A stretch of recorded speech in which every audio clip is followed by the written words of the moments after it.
देख भैया, ग्रेविटेशन का क्या मतलब है?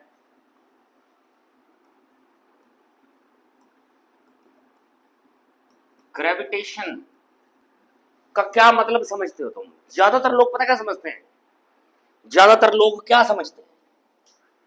ज्यादातर लोग समझते हैं कि पृथ्वी जो है ना, पृथ्वी, अर्थ, जिस फोर्स ऑफ अट्रैक्शन से हर चीज को अपनी तरफ खींचती है, वो ग्रेविटेशन है। हो सकता है आप भी यही समझते हो। यही समझते हो? समझते तो सही हो, पर सिर्फ ये बात नहीं है ग्रेविटेशनल फोर्स। एक्चुअल में अगर आपसे पूछे ना कोई ग्रेविटेशनल फोर्स क्या है, ग्रेविटेशनल फोर्स है फोर्स ऑफ अट्रैक्शन। क्या चीज है? Force of attraction.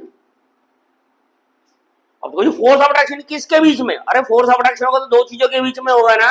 अरे दो या दो से ज्यादा चीजों के बीच में एटलीस्ट दो चीजें तो होंगी फोर्स ऑफ अट्रैक्शन अट्रैक्शन के लिए। क्यों जी मिस्टर, होंगी या नहीं होंगी?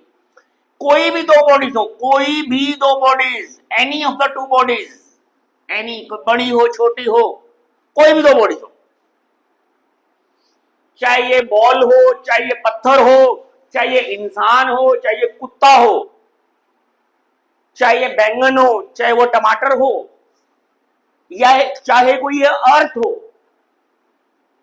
या मून हो, दो कुर्सियां हो, नहीं समझे, दो व्यक्ति हो, हर दो चीजें एक दूसरे को ना अट्रैक्ट करती हैं। हर दो चीजों के बीच में फोर्स ऑफ अट्रैक्शन होता है। उस फोर्स ऑफ अट्रैक्शन को क्या कहते हैं? Gravitational force. ठीक है जी। मान लीजिए एक ये बॉडी, इसका मास है m1, मास, इसका मास क्या है, और इसका मास क्या है m2, और इनके बीच का जो डिस्टेंस है ना, वो r ले लिया हमने। क्या ले लिया? r, इनके सेंटर्स के बीच का डिस्टेंस। तो अब तुमको जी इनके बीच में ग्रेविटेशनल फोर्स कैसे पता लगेगा हमें कितना है?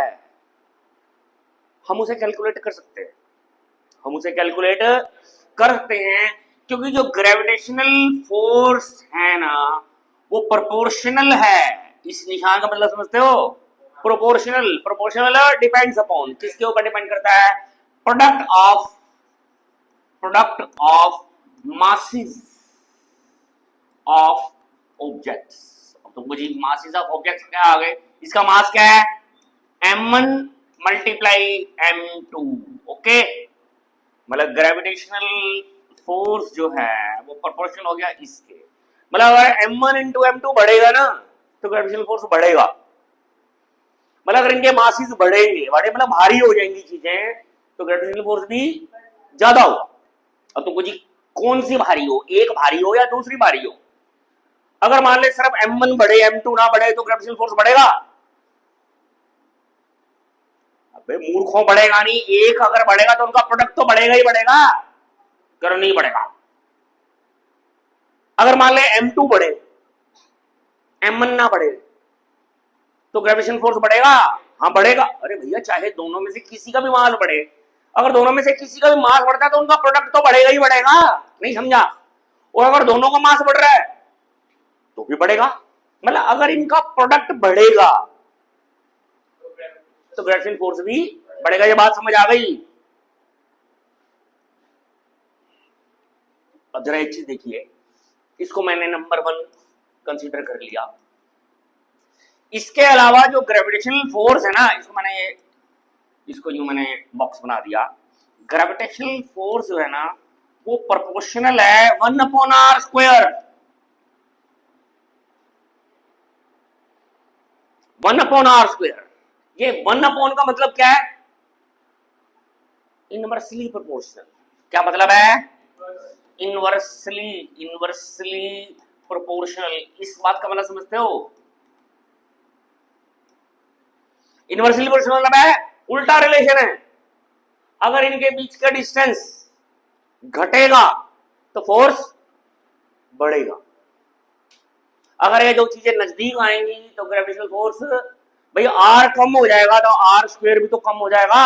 अगर आर कम हो जाएगा तो आर स्क्वायर कम होगा ना। और अगर चीजें दूर जाएंगी तो ग्रेविटेशनल फोर्स घटेगा। और चीजें दूर जा रही है, अरे वैसे भी तो एक बात बताओ, जब दो चीजें नजदीक हैं तभी तो फोर्स ऑफ अट्रैक्शन आएगा। तो बहुत दूर दूर चली गई, तो जीवन में भी यही है।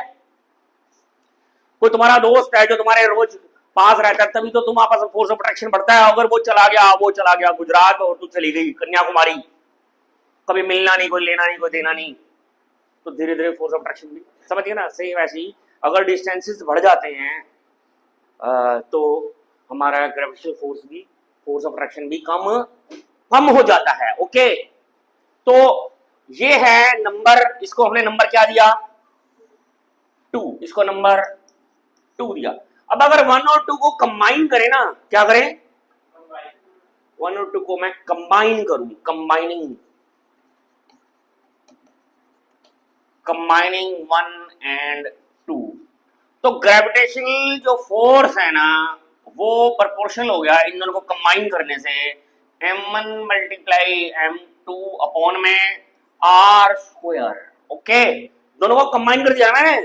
अरे आई समझ बात, ये अभी तुम मुझे प्रोपोर्शनल का साइन है, प्रोपोर्शनल का साइन कौन लगता है, डिपेंड्स अपॉन, मतलब अगर ये बढ़ेगा तो ये भी बढ़ेगा, ये घटेगा तो ये भी घटेगा। ओके, तो इसमें दो चीजें थी, एक तो प्रोडक्ट ऑफ मासेस के डायरेक्टली प्रोपोर्शनल था और दोनों के बीच के डिस्टेंसेस के इनवर्सली प्रोपोर्शनल था। अब दोनों को कंबाइन करें, मैंने ये ले लिया। ओके, अब मैं एक बात आपसे पूछ रहा हूँ या बता रहा हूँ। देखिए प्रोपोर्शनल को अगर हमें इक्वल का साइन लगाना हो, प्रोपोर्शनल में इक्वल का साइन लगाना हो, इक्वल का मतलब है एग्जैक्ट अमाउंट, कि ग्रेविटेशनल फोर्स कितना होगा। अब मैं जी ये बढ़ेगा तो वो भी बढ़ेगा, ये घटेगा तो वो भी घटेगा। अब तो अरे भाई कितना बढ़ेगा कितना घटेगा, हमें तो एग्जैक्ट वैल्यू चाहिए। तो कभी भी प्रोपोर्शनल को याद रखना, सिर्फ इस केस में नहीं, हमेशा कभी भी प्रोपोर्शनल को इक्वल में कन्वर्ट करना होता है ना, whenever you have to convert the proportional sign into equal, तो आपको एक कांस्टेंट लगाना पड़ता है। क्या लगाना पड़ता है, कांस्टेंट। बात समझ आई? तो इसमें हम ये कांस्टेंट लगाते हैं। जो ग्रेविटेशनल फोर्स को मैं FGF लिख रखा है मैंने, इज इक्वल टू, देखो प्रोपोर्शनल की जगह मैंने इक्वल लगा दिया और इधर मैंने कांस्टेंट लगा दिया capital G multiply M1 M2 upon में R स्क्वायर। ये बन गया अपना एक फार्मूला। क्या बन गया, फार्मूला किसका, ग्रेविटेशनल फोर्स निकालने का। तो मुझे ये कैपिटल जी क्या चीज है, अब यहां मैं बता रहा हूं कैपिटल जी क्या चीज है। जो कैपिटल जी है वो उसे कहते हैं ग्रेविटेशनल कांस्टेंट। क्या कहते हैं, ग्रेविटेशनल कांस्टेंट। और तो जी ये क्या बीमारी आ गई है, ये कोई बीमारी नहीं है, ये ग्रेविटेशनल कांस्टेंट है। इस जी की वैल्यू, अब तो जी इसकी वैल्यू क्या होगी, yes you can find its value. कैसे, मान लीजिए अब हमारा ये ग्रेविटेशनल फोर्स जो था वो किसके इक्वल था, G multiply M1 multiply M2 upon में R square. You wish to find the value of G, capital G, तो आप क्या करोगे, इनको उधर भेज दोगे, F multiply R square upon में M1 मल्टीप्लाई M2। क्या ये मैंने सही करा है, बोलिए, इज इक्वल टू, अभी तुम ऐसा करो उतारने की तरफ ध्यान मत दो, जरा समझने की तरफ ध्यान दो। आधा ध्यान तुम्हारा उतारने में रहेगा तो तुम्हारे को समझ कुछ आना है, उतारने के लिए टाइम दे दूंगा तुम्हारे को मैं। ये इंपॉर्टेंट टॉपिक है, समझ गए, सारे न्यूमेरिकल इसी से रिलेटेड आने हैं तुम्हारे। तो ये जी की वैल्यू आ गई। अब तो ये जी की वैल्यू क्या आ गई, हाँ आ गई ना। देखो मैंने क्या करा, जी को यहाँ रखा, इन तीनों को मैंने उधर भेज दिया, हाँ या ना, हाँ या ना। अब ये G जो है ना, अब मैं इसको यूं लिख रहा हूं, G बराबर है क्या आ गया, F multiply R square upon में M1 M2। F का यूनिट क्या है बे, F फोर्स है, फोर्स का यूनिट न्यूटन। R क्या चीज है, डिस्टेंस, डिस्टेंस का यूनिट मीटर स्क्वायर क्या करा मैंने? अरे यार स्क्वायर तो मीटर स्क्वायर ही करूंगा ना। अपॉन में इसका एक क्या यूनिट है? Kilogram multiply kilogram. तो ये हो गया न्यूटन मीटर स्क्वायर अपॉन में किलोग्राम स्क्वायर। ये हमारा यूनिट ऑफ किसका आ गया? यूनिट ऑफ कैपिटल जी आ गया। समझ आ गया? अब तुमको जी ये तो यूनिट तो निकाल दिया आपने, पर जी है क्या? सुनिए, ग्रेविटेशनल कांस्टेंट है। अब कोई पूछे G what is G, capital G की डेफिनेशन दो, तो कैपिटल जी की डेफिनेशन पता क्या होगी? देखिए, ये मैं एफ ले लिया, आर ले लिया मैंने 1 मीटर स्क्वायर, मास ले लिया 1 केजी मल्टीप्लाई 1 केजी। ओके, ये भी 1, ये भी 1, ये भी 1, तो इसके लिए जी बराबर किसके बराबर आ गया? एफ क्या आ गया? अरे जी किसके बराबर आ गया भाई? कब आया जी एफ के बराबर? कब आया? when the distance between the two bodies is 1 meter and the masses of the two bodies being 1 unit 1 kg। तो इसका मतलब अगर हम दो बॉडीज लें, उनका मास 1 किलो, दोनों 1 किलो की ले, और उनके बीच का डिस्टेंस भी कितना ले? 1 मीटर ले, तो जो फोर्स ऑफ अट्रैक्शन होगा ना वो कैपिटल जी के इक्वल है। ओके, ये डेफिनेशन आपको किताबों में मिल जाएगी। जी इज, मैं इसको लिख दूं या है कि कैपिटल जी, मैं यहां लिख चलो लिख देता हूं, capital it is the force, capital G gravitational constant is the force of attraction between two bodies of unit masses kept at a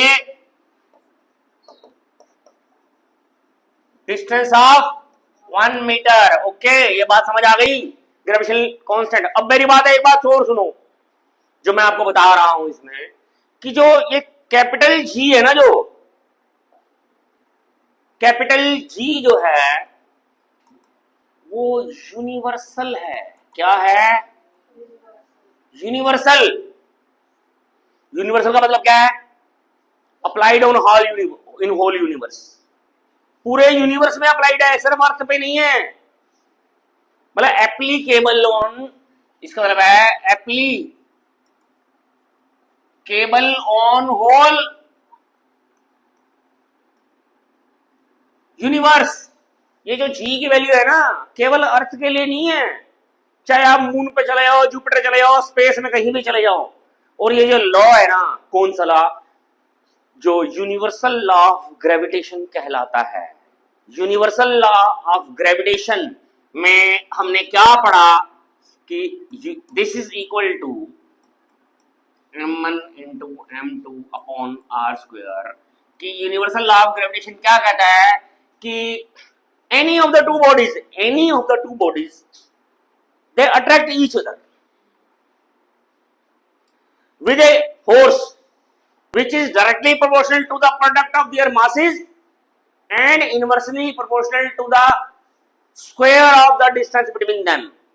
जो बात मैंने अभी आपको समझाई थी, दोबारा बोलूं तो ध्यान से सुना करो एक बार में, कि इट स्टेट्स, तुम्हारे को बुक से भी मिल जाएगी डेफिनेशन, कि universal law of gravitation states, क्या स्टेट करता है कि any of the two bodies attract each other with a force which is proportional to the product of their masses and inversely proportional to the square of the distance between them। बात समझ आ गई है? ये universal law of gravitation है। इसको universal law क्यों कहते हैं? क्योंकि ये हर पूरे यूनिवर्स में अप्लाइड है। कहां? Not only on earth, in whole of the universe. जब बात समझ आ गई तो इसमें m क्या है, मास 1, mass of first body, m2 क्या है, mass of second body, and r is the distance between them. इसमें हम किन्हीं भी दो बॉडीज के बीच का डिस्टेंस फोर्स निकाल सकते हैं। हाँ निकाल सकते हैं, क्या, हाँ निकाल सकते हैं। जैसे मैं अभी निकाल के दिखाता हूं आपको।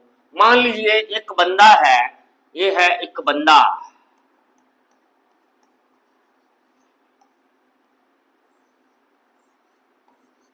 ये कौन है, अभी तो मैंने बाल बना दिए तो वो तो हो नहीं सकता।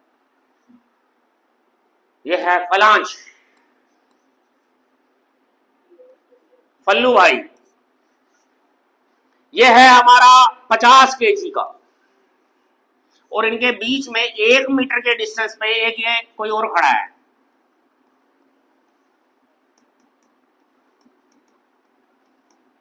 ये है अपना लंबू, इसका मास है 60 किलो, और ये 1 मीटर के डिस्टेंस पे खड़े हैं। और तो इनके बीच में फोर्स निकालो, ग्रेविटेशनल फोर्स, तो हम निकाल सकते हैं, यस निकाल सकते हैं। अच्छा अब एक चीज मैं और आपको बताऊं, ये जो g है ना, ये g की वैल्यू साइंटिस्ट ने जो कैलकुलेट करी है, वो g की वैल्यू कितनी है पता है, 6.67 इंटू 10 की पावर -11। यूनिट क्या मैंने बताया इसका, न्यूटन मीटर स्क्वायर ओवर में किलोग्राम स्क्वायर। बात समझ आई है? अब तो ये फिक्स्ड है वैल्यू, यूनिवर्सल है, ये कभी चेंज नहीं होगी। ठीक है, अब आप एक चीज देखिए, मैं यहां भी वैल्यू लिख देता हूं, कितनी है हमारी ये 6.67 into 10 to power -11 newton metre square upon में केजी स्क्वायर, ये इसकी वैल्यू है। अब मेरी बात सुनिए, अब इन दोनों के बीच में फोर्स निकाल रहे हैं, देखिए कैसे निकालेंगे, वही वाला फार्मूला लगाएंगे। मास ऑफ फर्स्ट बॉडी क्या है, 40 KG, mass of second body क्या है,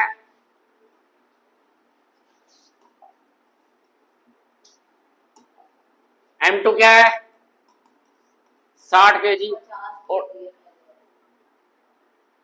चलो 50 ले लो, और r क्या है हमारा 1 मीटर। तो अब इस और g की वैल्यू ये थी, g की वैल्यू हमेशा वही लेनी है। तो हमारा ग्रेविटेशनल फोर्स क्या आ गया, फार्मूला क्या है, g की वैल्यू क्या है 6.67 इंटू 10 की power -11, mass of first body 50, mass of second body 60 upon में r स्क्वायर, r मतलब 1 का स्क्वायर। अब तो मुझे इसको सॉल्व करना है, तो इसको सॉल्व करेंगे हम, देखो क्या आ जाएगा 6.67 इंटू ये 5 ये कितना आ गया 3000 आ गया ना, इंटू 10 की पावर -11, 6.67 इंटू 3 इंटू ये 3 इसके अंदर चले गए तो क्या आ गया 10 की पावर, ये माइनस गया था ना, तो ये -8 रह गया। इसको अप्रोक्सीमेटली 6 × 18 19 हो गया, 19 इंटू 10 की पावर -8, अप्रोक्स ले लिया मैंने, अप्रोक्स। अब ये जो वैल्यू है, मैं आपसे पूछ रहा हूं ये वैल्यू कितनी है, 10 की पावर -8 ज्यादा है या कम है, कम है या बहुत कम है, बहुत कम है, बहुत कम है। मतलब 19 को आप किससे डिवाइड करें, 1 2 3 4 5 6 7 8, इतने न्यूटन है ये क्या हो गया, इकाई, दहाई, सैकड़ा, हजार, 10,000, लाख, 10 लाख, करोड़, 10 करोड़वां हिस्सा, मतलब 19 न्यूटन का 10 करोड़वां हिस्सा, मतलब कि 1.9 न्यूटन का 1 करोड़वां हिस्सा, क्या 1 करोड़वां हिस्सा, ये इतना कम है, इतना कम है, कितना कम है, इतना कम है कि ये नेग्लिजिबल है, नेग्लिजिबल है, ना के बराबर है। मतलब इतना कम फोर्स है, ये इतना कम फोर्स है, जैसे कि मैं मान लो आपको ये कहूं कि एक अंगूर ले आओ, अंगूर छोटे वाला, सबसे छोटा, और उसको पूरी दुनिया बांट के खा लो, पूरी दुनिया उसको बराबर बराबर बांट के खा लो, तो उस अंगूर के दाने के उतने टुकड़े करो और सारी दुनिया इक्वल इक्वल खा लो, तो कुछ नजर आएगा तुम्हारे को? उसका होना ना या होना एक बराबर है। तो सेम ऐसे ही कि जो फोर्सेस बिटवीन जो छोटी बॉडीज होती हैं, छोटी बॉडीज मतलब जैसे 50 किलो 100 किलो जो हमारी नॉर्मल लाइफ में हम बॉडीज देखते हैं, उनके बीच में जो ग्रेविटेशनल फोर्स होता तो है, पर वो इतना कम होता है कि ना के बराबर होता है। क्या होता है? ना के बराबर। न गण्य मतलब जिसकी गणना ना हो सके, जिसकी गणना मतलब जिसको गिना भी ना जा सके, ना के बराबर। आई बात समझे? इसलिए वो ग्रेविटेशनल फोर्स अपने अपने को फील ही ना होते। क्या अपने को फील ही ना होते कि फोर्स है या ना है, अपने लिए बराबर है। समझ आया? ठीक है, अब तुम इसको उतारोगे